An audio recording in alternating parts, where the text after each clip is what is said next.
कधीच नाही चुकणार तुमचे फेवरेट टीव्ही शोज झी5 सोबत, तेही एकदम फ्री। मुळात तो प्रसाद तिने घरातच केला असेल कशावरून? मला तर ताट संशय तिने तो नक्की बाहेरून विकत घेतला असणार। नाही हो दादा,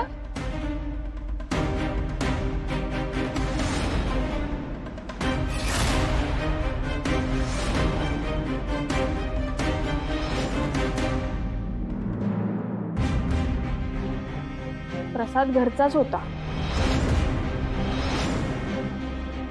मला वाटलंच मला तुम्ही दोघंच असणार याच्या मागे।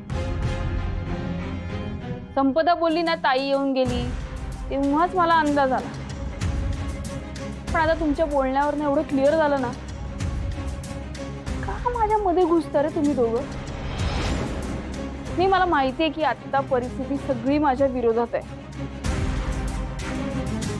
एक दिवस ना माझा असेल, हे घर, माझा नवरा माझ्या बाजूने असेल।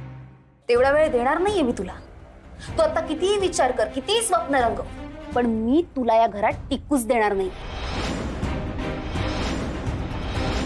किती दिवस टिकायचं, कसं टिकायचं हे सगळं मी बघीन। तुम्ही माझ्या मध्ये पडू नका। नाही, आत्ताच ठीक आहे, पुढच्या वेळेला मध्ये पडलात तर मग। एक्सक्यूज मी, धमकावतेस? नाही, मी फक्त सांगतेय, आणि तुम्ही तर माझ्या नणंदबाई आहात, तुम्हाला काय बोलणार? त्यामुळे फक्त विनंती करते, माझ्याशी ना इज्जतीत राहायचं। हो, विनम्रतापूर्वक धमकी? नाही, मी विनंतीच करते, तुम्हाला धमकी वाटते। तुम्ही मला गुंड बोललात, वाटेल तसं बोललात, मी काही बोलले? माझ्या बहिणीबद्दल काहीही बोलायचं नाही।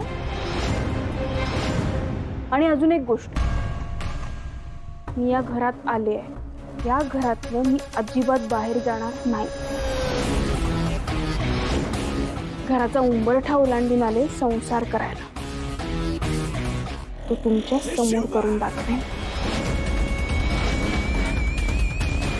तुमची साथ असेल तर छानच आहे, आणि साथ द्यायची नसेल, असंच मध्ये यायचं असेल तर मग खपवून घेणार नाही।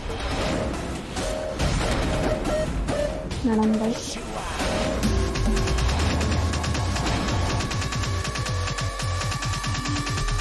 येते।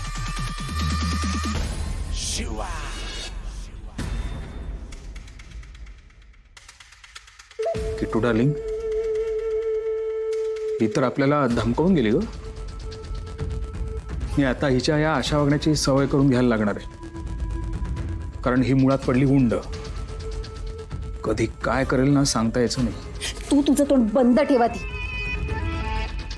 तिचे या घरातले दिवस भरले आता। झी5 ॲप डाउनलोड करा आणि पहा सर्व एपिसोड्स एकदम फ्री।